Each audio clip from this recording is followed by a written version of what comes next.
Os astronautas das naves Apollo foram mesmo à Lua? Esta pergunta é o centro de uma das maiores teorias de conspiração de sempre, que surgiu numa época de suspeita global e de desconfiança política. Eles tiveram de forjar as viagens à Lua, porque sabiam que não se podia ir à Lua e regressar. Fizeram uma produção, uma peça em palco, digamos assim. As teorias de uma conspiração lunar irritam quem esteve ligado às missões. São tão ignorantes da ciência que não adianta argumentar com eles.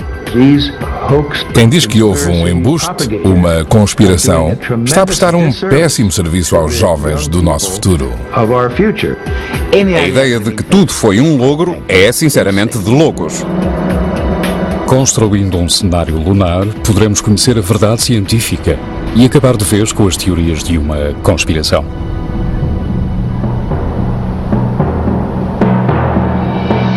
A verdade sobre a conquista lunar.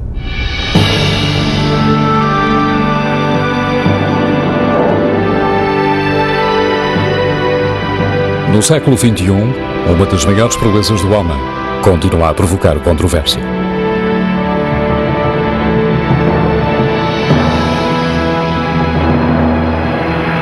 One small step for man, one giant leap for mankind. As alunagens das naves Apollo aconteceram mesmo ou foram um embuste muito bem engendrado? Bill Kaysing é muitas vezes chamado o pai dos defensores da teoria de uma conspiração lunar. Penso que quando Neil Armstrong disse que era um passo pequeno para o homem, mas um salto gigantesco para a humanidade, a pegada que deixou foi na Zona 51, a norte de Las Vegas, Nevada. Edwin Buzz Aldrin, astronauta da nave Apollo 11, foi o primeiro a seguir os históricos passos de Neil Armstrong. Sou totalmente pela liberdade de expressão, mas penso que as pessoas têm de ser responsáveis quando, intencionalmente e em seu benefício, pensam em enganar os jovens, que são os futuros dirigentes do mundo.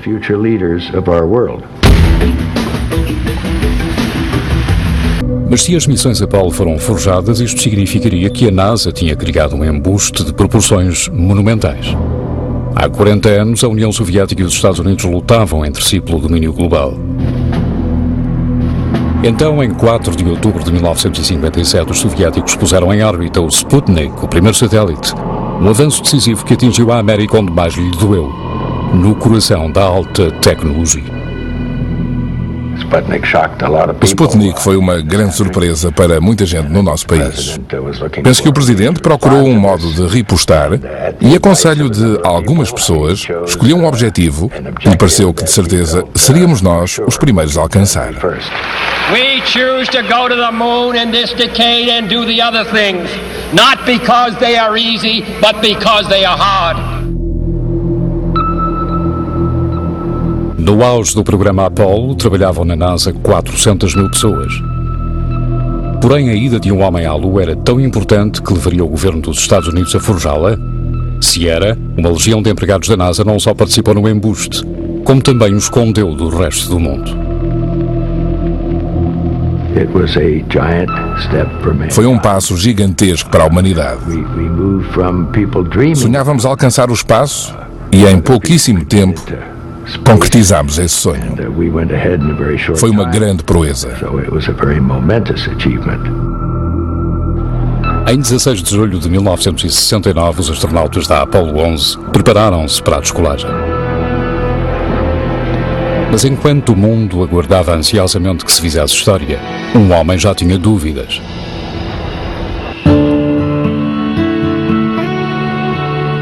Durante a década de 60, Bill Kaysing foi diretor de publicações técnicas na Rocketdyne, a empresa que ajudou a fabricar os foguetões Apollo.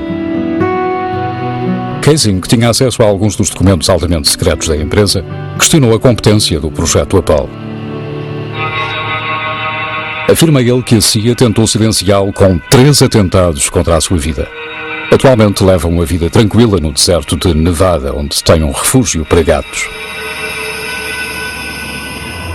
Acredito mesmo que os astronautas não estavam na cápsula de comando no lançamento.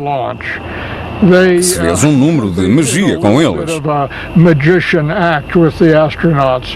Subiram no elevador, mas desceram pouco depois. Por outras palavras, não se quis arriscar as vidas dos astronautas no caso de o foguetão Saturn rebentar. Tal como Bill Kaysing, Ralph René, engenheiro autodidata e escritor, questiona a aptidão da NASA para a engenharia, na altura dos lançamentos. Eles não podiam ir à Lua com os meios que tinham. Na verdade, nem hoje, nem amanhã lá poderão ir. Não se enviam homens para onde não se enviou um macaco. Mas se a NASA não pôs um homem na Lua, teve de forjar provas. E são as imagens divulgadas pela NASA que mais têm alimentado as teorias de uma conspiração.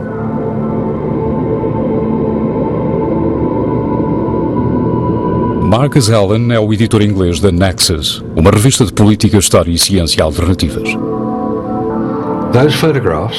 É possível demonstrar que tais fotografias não foram tiradas na superfície da Lua. Se não foram tiradas na superfície da Lua, só há outro sítio onde podiam ser tiradas: a Terra. Os defensores da teoria de uma conspiração creem que as 6 idas das naves Apollo à Lua foram logros e apontam para estas fotografias da NASA como provas. Por exemplo, afirmam que as zonas iluminadas por trás deviam ser sombrias, quando na realidade mostram todos os pormenores. Noutras, as sombras fazem ângulos quase retos. Será porque havia várias luzes? Em nenhuma das fotografias da Apollo se vê um único vestígio de estrelas, apesar de terem sido tiradas no espaço. Quando se acelera um filme de arquivo, os astronautas parecem deslocar-se à velocidade normal da gravidade da Terra. E o que faz a bandeira parecer ser batida por uma brisa, quando na Lua não há vento?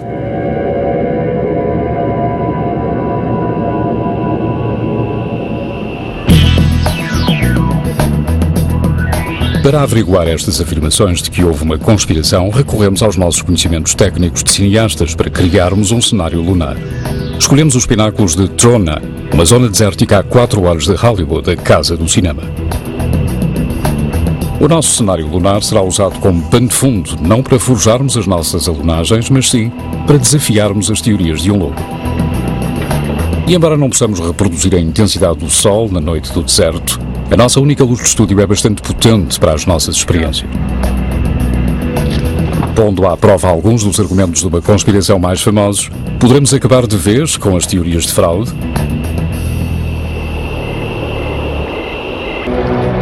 Os defensores da teoria de uma conspiração afirmam que a NASA enfrentava um grande desafio com a sua primitiva tecnologia da década de 60. Apenas 14 meses antes da missão Apollo 11, Neil Armstrong pilotou num ensaio um protótipo do veículo da lunagem. O resultado foi desastroso. Por azar, ele perdeu o domínio do veículo, mas por sorte conseguiu ejetar-se antes de este se desfazer em chamas.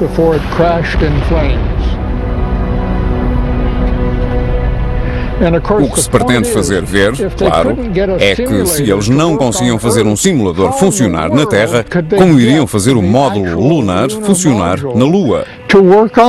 Os primeiros passos da humanidade na Lua tornaram-se o epicentro das teorias de um embuste. Ao tentarem provar que as missões foram forjadas, os defensores da teoria de uma conspiração analisaram as imagens uma a uma. Um dos conjuntos de imagens mais famosos da história é a dança de Buzz Aldrin na paisagem lunar. Quase ao fim de 2 horas e meia diante da câmara de televisão, pude saltitar de um lado para o outro e demonstrar os diferentes métodos de deslocação. Devido às restrições do olfato espacial, os movimentos eram como que ao retardador. Mas os defensores da teoria de uma conspiração afirmam que estas imagens foram filmadas num estúdio e emitidas a meia velocidade.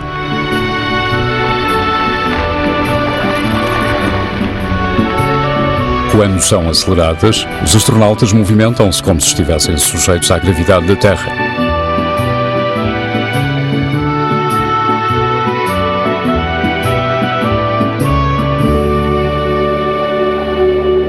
No nosso cenário lunar, o nosso astronauta vestiu uma réplica fiel de um fato da Apollo 11. Se os defensores da teoria de uma conspiração tiverem razão, poderemos reproduzir os movimentos na gravidade lunar, mostrando-o ao retardador.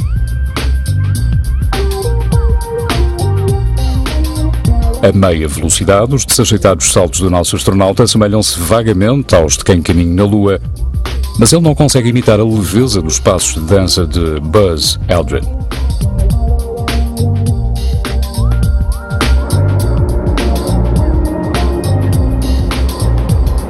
A NASA enfrentou os seus desafios ao tentar preparar os astronautas para a vida no espaço.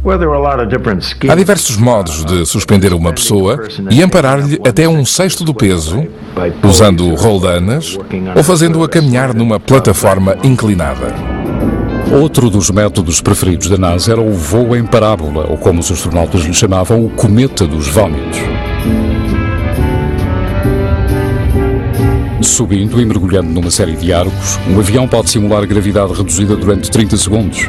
Estas sessões serviam para ensaiar os fatos espaciais.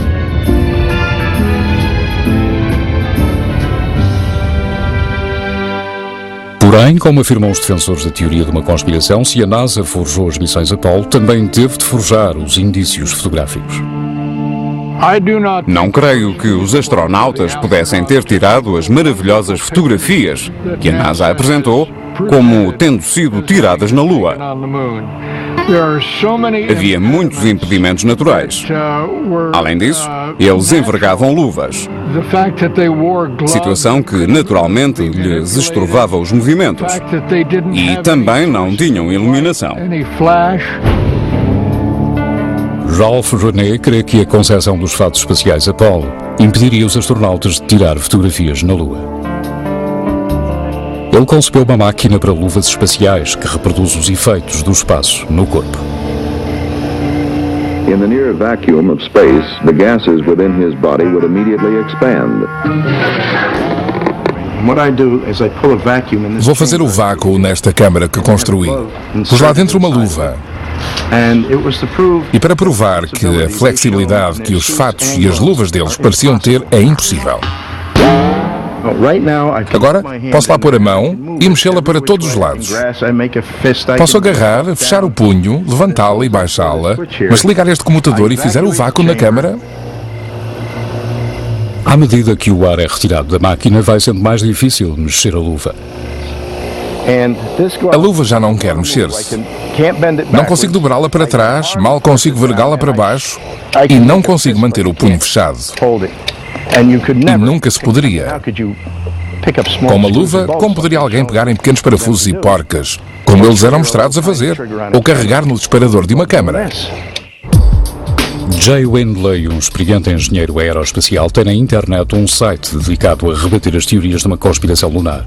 É tão apaixonado por este assunto que se dedicou a desafiar mesmo as teorias mais insistentes. Isto é uma câmara Hasselblad EL500, fabricada especialmente para as missões lunares. Era presa ao fato espacial com esta baioneta. A câmara tinha em redor da base e da parte traseira um suporte no qual deslizava até esta unidade de comando para que o astronauta pudesse trabalhar com as mãos sem ter de pensar na câmara.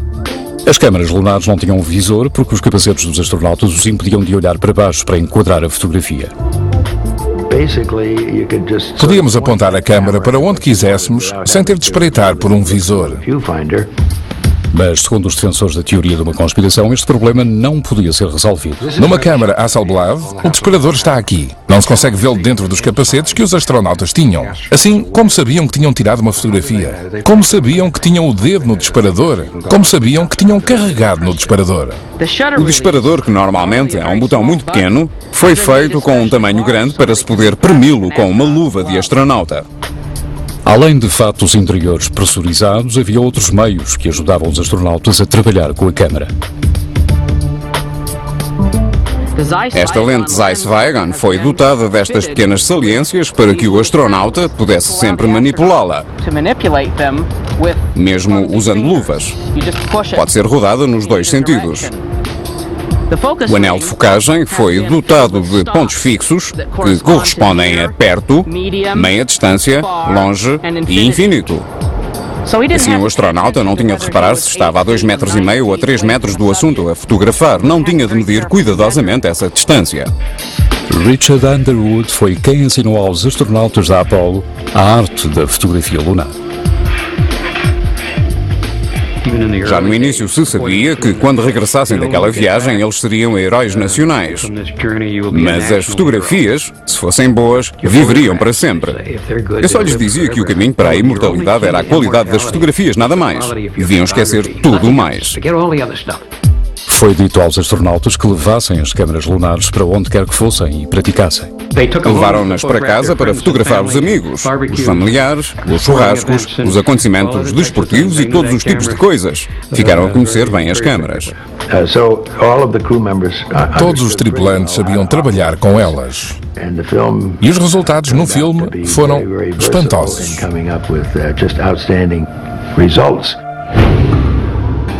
Ironicamente, estes resultados espantosos conduziram a uma das mais famosas anomalias fotográficas, o estranho caso das sombras lunares.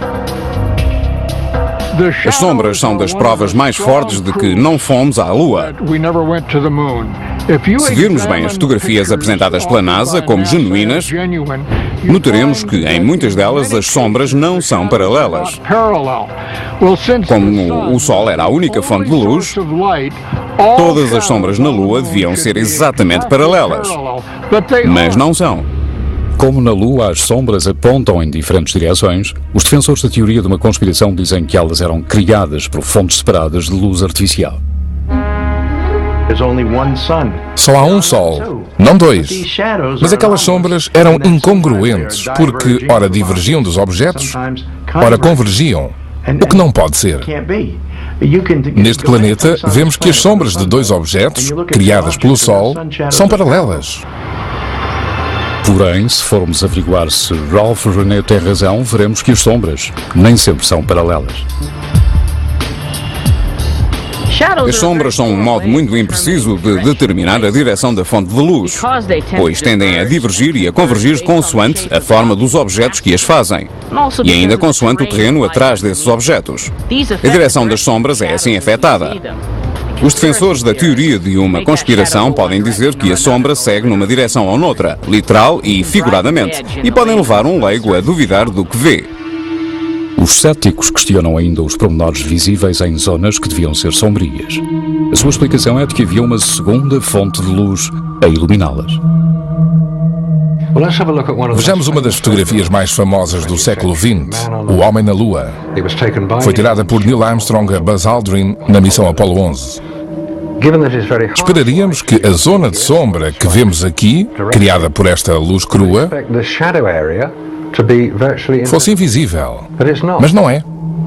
Mas no nosso cenário lunar artificial vemos nitidamente as propriedades refletoras criadas pela nossa única fonte de luz. Como se pode ver, em toda esta imagem só há uma fonte de luz, que está atrás de nós. Segundo os defensores da teoria de uma conspiração, este lado do astronauta deveria estar em sombra total, mas não está. Porquê? Porque a luz do terreno à nossa volta é refletida para o astronauta e ilumina-o deste lado. Outra causa de suspeito entre os defensores da teoria da conspiração é um momento alto de simbolismo da Apollo, a bandeira americana. Há uma bandeira americana sempre fortemente iluminada, mesmo do lado em que devia haver sombra, que devia estar totalmente escuro. É óbvio que eles tinham pequenos holofotes, pois só assim a bandeira podia ter aquele aspecto. Os defensores da teoria de uma conspiração dizem que é suspeito a bandeira estar bem iluminada dos dois lados em todas as fotografias. Dizem que também devia ter sombra. Aqui, vemos a nossa bandeira bem iluminada pela frente, mas se virmos para o outro lado, veremos que, mesmo com a nossa única fonte de luz, também está bem iluminada. A luz transparece e ilumina este lado da bandeira. Mas e a questão da bandeira a ondular num ambiente em que não há vento? Quando se filmaram algumas das cenas com a bandeira, havia aparelhos de ar-condicionado ligados para refrescar os astronautas, que envergavam aqueles quentes fatos espaciais. Portanto, é bem possível que o que víamos fosse vento. Esta bandeira a ondular será a melhor prova de que as alunagens foram forjadas num estúdio? No nosso cenário lunar, Jay Winley tenciona provar que não.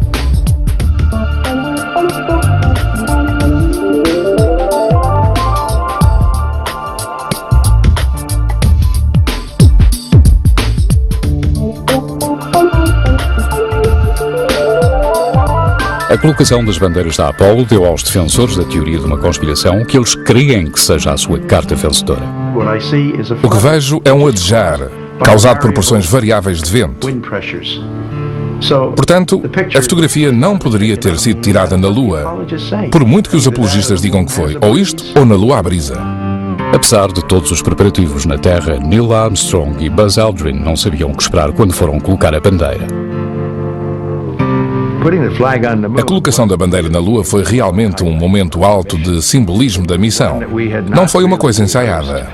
Neil sabia onde a bandeira estava guardada. Fomos buscá-la e juntámos as duas peças.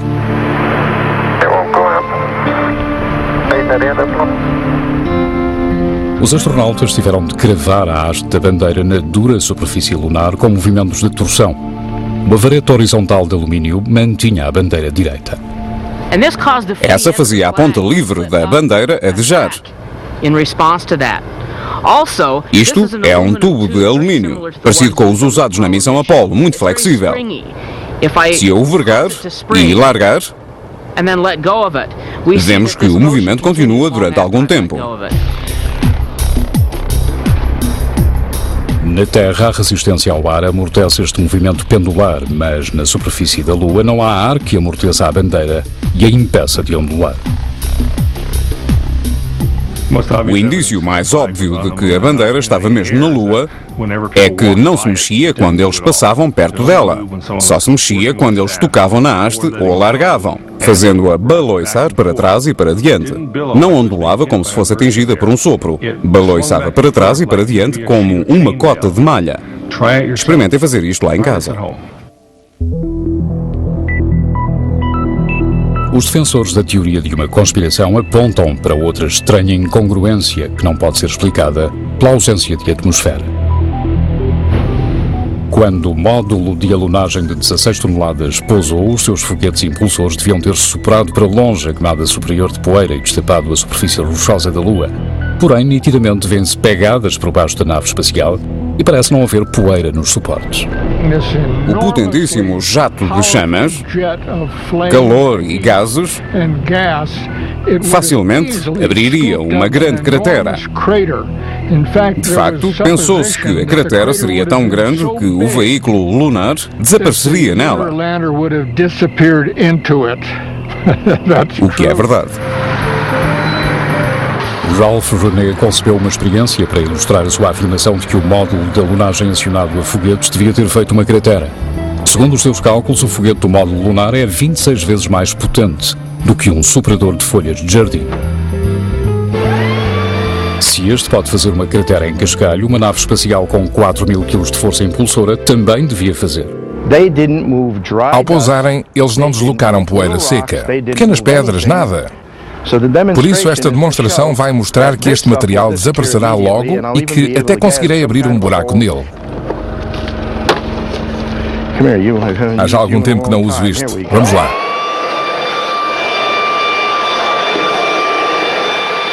Se René tiver razão, a superfície lunar, tal como este monte de cascalho, apresentaria sinais visíveis de ter sido afetado. Depois de pousarem, a poeira fica onde estava. Como pode ser? Se soprarmos poeira para longe, ela vai para longe, como fiz aqui. O chão ficou limpo. Porém, ao aproximar-se da Lua, o veículo Eagle tinha reduzido para 25% a sua potência. Ao descer para pousar, o seu suave movimento de avanço reduziu ainda mais o efeito dos impulsores na superfície da Lua. E um olhar mais atento a algumas das fotografias revela que, de facto, a alunagem afetou uma finíssima camada de poeira, mas não o suficiente para esta cobrir os suportes do módulo.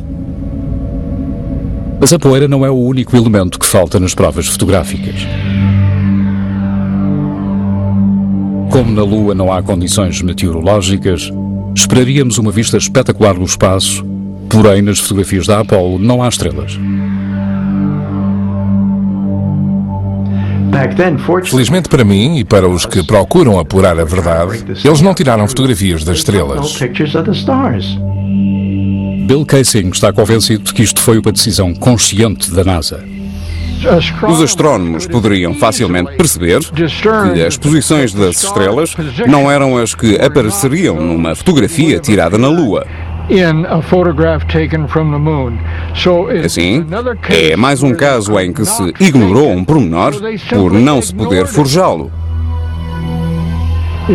Se falássemos com Aldrin, com Armstrong ou com qualquer dos outros astronautas da Apollo, eles não respondiam à grande maioria das perguntas relacionadas com as estrelas. When you looked up at the sky, could you actually see the stars and the solar corona in spite of the glare? We were never able to see stars from the lunar surface or on the daylight side of the moon by eye without looking through the optics.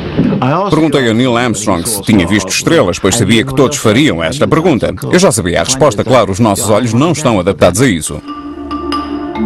Os olhos humanos reagem à luz, abrindo e fechando a íris. Em luz intensa, a íris diminui de tamanho e na escuridão aumenta.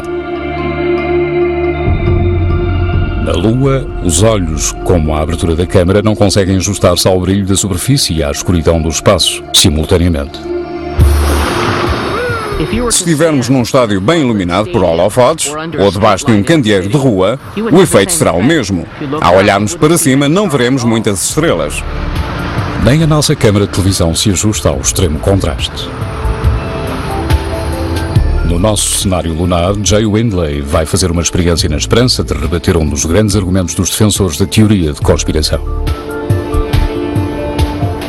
Vamos ver se, fotografando o céu noturno com uma câmera idêntica carregada com um filme idêntico, apanharemos estrelas. Vou tirar aqui. Reparem que não espreito por um visor, apenas aponto a objetiva. A experiência de Jay bastará para invalidar os argumentos dos defensores da teoria de conspiração? Na manhã seguinte, os negativos são revelados num laboratório profissional de Los Angeles.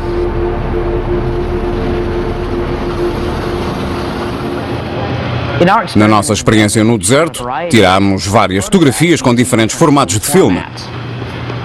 Nesta fotografia, em 35mm, vemos que as sombras dos tripulantes, causadas pela nossa única fonte de luz, convergem.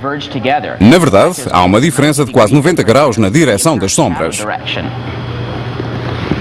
Nesta, vemos o efeito do terreno nas sombras. Os montes fazem mudar a direção das sombras. Aqui, a sombra dos astronautas está numa direção e a da tripulação está noutra, devido ao monte. Estes resultados contradizem diretamente as insinuações de conspiração. Tal como os astronautas da Apollo, nós tivemos de adivinhar as distâncias e a exposição. E como não tínhamos um visor, tivemos de adivinhar a direção em que a câmara apontava. Vemos nitidamente que, mesmo com tais deficiências, tirávamos fotografias bastante boas. Vemos logo que nesta fotografia não há estrelas, embora durante a nossa experiência elas fossem bem visíveis. Acontece que são demasiado esmaiecidas para o filme registá-las com a exposição que usamos para estas fotografias. Os resultados da nossa experiência fotográfica parecem ser incontestáveis. Mas a misteriosa imagem desta pedra numa fotografia da Apollo 16 parece apoiar as afirmações de que todas as alunagens foram forjadas. É obviamente uma pedra feita de pasta de papel. Nela vê-se nitidamente a letra C. Para Ralph René, a pedra C devia ser chamada o adereço C. Em Hollywood, quando fazem um cenário, o diretor dos cenários dispõe no chão cartões que têm um A, um B, um C, ou estão numerados de 1 a 10. E o técnico dos adereços põe os adereços em cima desses cartões. Mas em Hollywood tem-se o cuidado de virá-los para não se ver o que tem escrito. A NASA explica que a fotografia tinha um defeito. A letra C é apenas um pelo no negativo.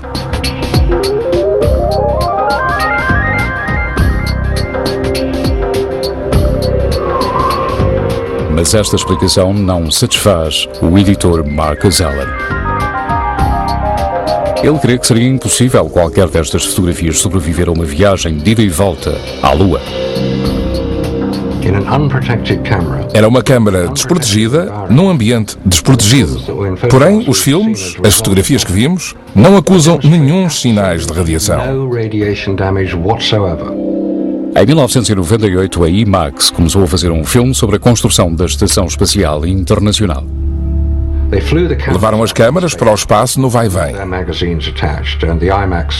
Tinham carregadores de filme de 70mm, por acaso o mesmo que foi usado nas câmaras Hasselblad da Apollo. Esse filme tinha de ser protegido e foi em caixas revestidas de chumbo. Segundo os defensores da teoria de uma conspiração, a radiação era o último obstáculo insuperável. Não só destruiria o filme, como também mataria os astronautas.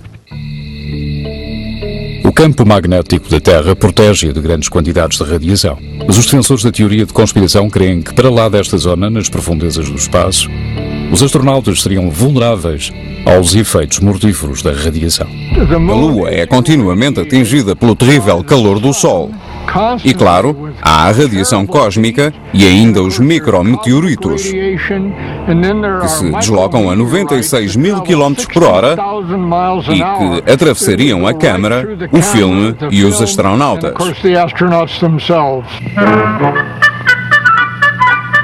While the odds against a micrometeoroid hitting an astronaut are believed to be extremely low, any puncture would be decidedly uncomfortable. Depois de saírem da atmosfera terrestre, os astronautas atravessaram a alta velocidade os anéis de Van Allen. Van Allen disse que os anéis eram um mar de radiação mortífera. Atravessar este mar seria sujeitar-se a uma dose mortal. Ao sairmos dele, estaríamos cozidos e a morrer. Estes anéis radioativos formam um aro espesso que rodeia o Equador e é menos denso nos polos norte e sul. Assim, mesmo rodeando a cápsula com 2 metros de água ou com uma massa equivalente de chumbo, não se atreveriam a atravessar o escudo de Van Allen. De facto, o Dr. Van Allen, que ainda é vivo, não faz segredo de que considera disparatado o que se diz da radiação mortífera e que é só para quem gosta do absurdo, como ele diz. Ele diz que os níveis de radiação não chegam para fazer-nos mal, a menos que lá ficamos muito tempo, cerca de um mês. A NASA afirma que os astronautas suportaram apenas uma breve exposição ao passarem uma hora na parte menos espessa dos anéis. Mas depois de a atravessarem, enfrentaram um perigo ainda maior. Queriam aqueles cómicos meter-se numa nave de folha de estanho, convencidos de que esta os protegeria da radiação solar? Não me refiro à luz, mas sim à radiação das tempestades solares. Se sujeitarmos um homem a uma erupção solar potente, ele morrerá, se não tiver uma proteção. As erupções do Sol podem fazer avariar os satélites e as redes de energia elétrica. Mas também podem ser detectadas por um sistema de computadores que nos avise com antecedência. Quem pousasse na Lua seria bombardeado pela radiação solar. Foi por isso que eles tiveram de esconder tudo, porque não é possível fazer tal coisa. Não era possível naquela altura, não é possível agora, e de certeza não será possível no futuro quando tentarem fazer a tal missão tripulada a Marte. Apenas 3 meses depois da missão Apollo 16, a NASA reconheceu que uma violenta erupção solar tinha atingido a superfície da Lua. Tinha sido uma erupção tão poderosa que talvez tivesse matado os astronautas se eles lá estivessem. As erupções solares são daqueles fenómenos que são um risco calculado, pois logo que nos atingem, enchem-nos de radiação. Mas temos muito tempo, horas, se não mesmo um dia ou mais, para regressarmos à Terra ou procurarmos um local blindado ou prepararmos-nos. Os astronautas só podiam valer-se da nave espacial para sobreviverem a uma erupção solar. Eles tinham pensado nisso. Tinham planeado virar o extremo mais volumoso da nave para uma possível frente de radiação. Esse extremo da nave e todo o combustível nele contido concederiam proteção suficiente contra essa vaga de radiação. Para os defensores da teoria de conspiração, a radiação é o último prego do caixão. Eles creem que os astronautas não poderiam sobreviver a uma viagem de ida e volta à Lua. Mas a radiação talvez também permita desvendar segredos da própria superfície lunar. A radiação poderá dar a resposta definitiva à pergunta: pousamos mesmo na Lua?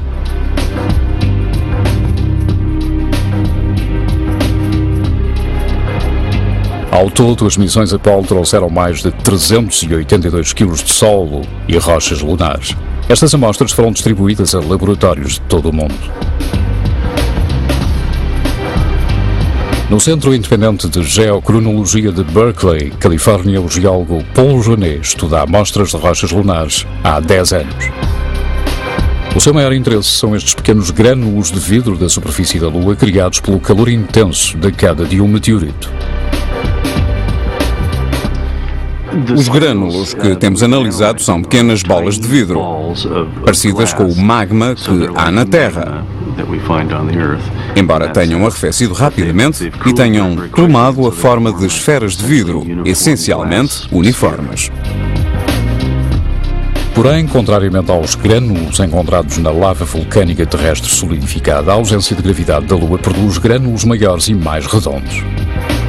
Pusemos neste disco de cobre 145 desses grânulos da Lua.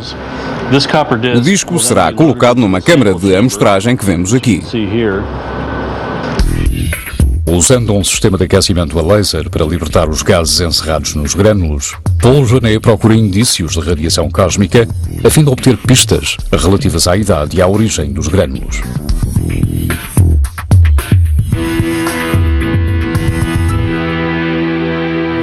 Os materiais lunares e outros que temos analisado apresentam indícios de terem sido bombardeados por radiação cósmica. Essa radiação não existe na Terra porque a nossa atmosfera nos protege muito eficazmente dela. Genet apurou que os grânulos datam de há 3.900 milhões de anos. Esta descoberta elimina a possibilidade de terem se formado na Terra. O vidro mais antigo que conheço em qualquer ponto da Terra tem cerca de 165 milhões de anos. Portanto, a Terra, com o seu ambiente muito dinâmico, não tende a conservar estes objetos de vidro, enquanto que a Lua, que do ponto de vista térmico está morta, tende a conservá-los. Os resultados que obtivemos são prova definitiva de origem lunar. Posso dizer com toda a certeza que são provenientes da Lua. Mas nem estas provas abalam a obstinada convicção dos defensores da teoria de conspiração. As rochas lunares foram forjadas, como foi a história das imagens dos astronautas. A NASA tem um laboratório de cerâmica onde facilmente poderia ter produzido os 300 e muitos quilos de rochas alegadamente trazidas da Lua. Mas são os indícios que os astronautas deixaram ficar na Lua e não os que trouxeram para a Terra que poderão proporcionar a prova inabalável. Em cada missão bem-sucedida à Lua fez-se uma série de experiências. Mais de 30 anos depois da Apollo 11, uma delas continua a funcionar: o alvo lunar de raios laser. Houve duas importantes experiências. Uma foi um conjunto de refletores para refletir feixes de laser emitidos da Terra para a Lua. Pois a geometria destes refletores devolvia o feixe exatamente na mesma direção em que tinha chegado. No alto dos Montes Davis, no Texas, o Observatório McDonald continua a colher informações desta experiência. Em 33 anos ninguém apareceu, ninguém veio falar connosco. Jerry Wyant acolheria bem uma visita dos defensores da teoria de uma conspiração. Desde 1969 que a sua equipa dispara um feixe de laser para o objeto da experiência à média de 240 vezes por ano. É claro que foi no local da Apollo 11 que os Estados Unidos colocaram o primeiro conjunto refletor lunar. Por isso, disparamos um laser para este ponto e para outros 3 na Lua. Vamos ligar o laser e, passados poucos segundos, veremos o clarão. O laser atinge o refletor na superfície da Lua e é devolvido na forma de uma série de impulsos que a visão humana não detecta. Medindo o tempo que cada impulso de laser demora a regressar, os cientistas obtêm informações vitais sobre a posição da Terra no Sistema Solar.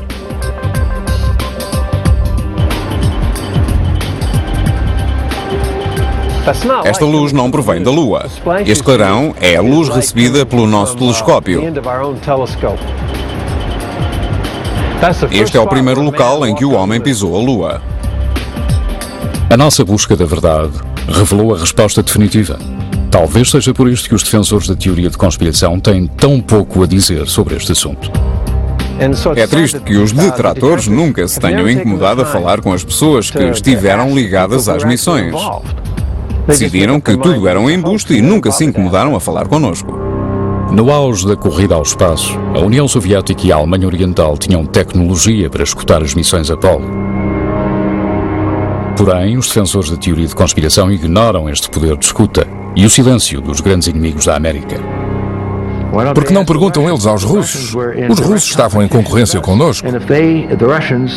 E se desconfiassem de que estávamos a forjar alguma coisa, teriam contado ao mundo inteiro. Sempre que alcançamos uma fronteira mais distante, há pessoas que contam histórias e outras que as envolvem em mito. Cristóvão Colombo foi ridicularizado quando descobriu que a Terra não era plana, mas sim esférica. Talvez todos os grandes feitos da humanidade estejam condenados a atrair o ceticismo e a controvérsia. Num milhão de anos de história da humanidade, ir à Lua, uivar à Lua, desejar a Lua, foram metáforas que designavam o impossível e então, subitamente, conseguiu-se ir à Lua. Mas penso que grande parte disto é vandalismo cultural. Vândalo cultural? Dessa gosto. Vou pôr um letreiro no meu carro a dizer: sou um vândalo cultural. Essa é boa. Tal como o impulso de desfigurar a Mona Lisa ou de gravar as iniciais do nome numa estátua, gravar as iniciais na face do programa Apollo é um impulso que algumas pessoas parecem ter. Como criar e disfarçar um embuste de tal magnitude seria um esforço enorme, para a NASA foi muito mais fácil construir um foguetão e pôr o homem na Lua. Versão portuguesa via satélite.